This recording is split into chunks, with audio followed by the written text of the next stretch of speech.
Hello to all my viewers. This is Dr. Dhaval Maheta, and today we will understand how to normalize and denormalize the data in KNIME. So for this, we will go in the KNIME Analytics platform. First of all, we'll have to load the data. So I'll activate Input, Output, Read, CSV Reader. And I'll double click the CSV Reader. It will ask me to locate the data set.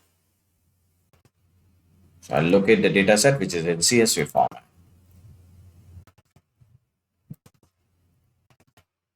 I'll connect Heart1, open, apply, click OK. Now right click on it and execute.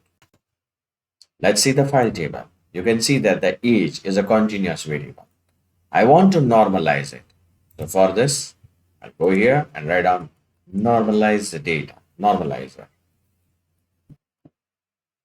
So double click on it. Now configure. We cannot normalize the categorical data, and therefore we'll remove all the variables. Only age will be selected. Age. So what is the criterion for normalizing the data? Minimum 0, maximum 1.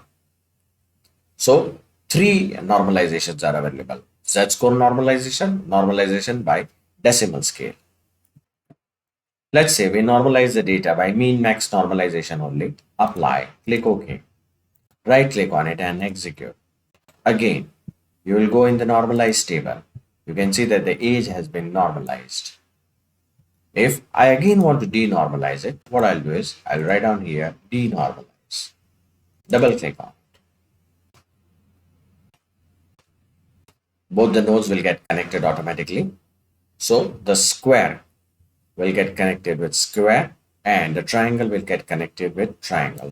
Right click on it, execute, and again click on denormalize output. Again, the age will be in its original format. So this is the way you can normalize and denormalize the data in KNIME. For more videos on KNIME, kindly subscribe to my channel. You can follow me on LinkedIn and Twitter. Please refer my playlist in which I have already uploaded many videos on KNIME.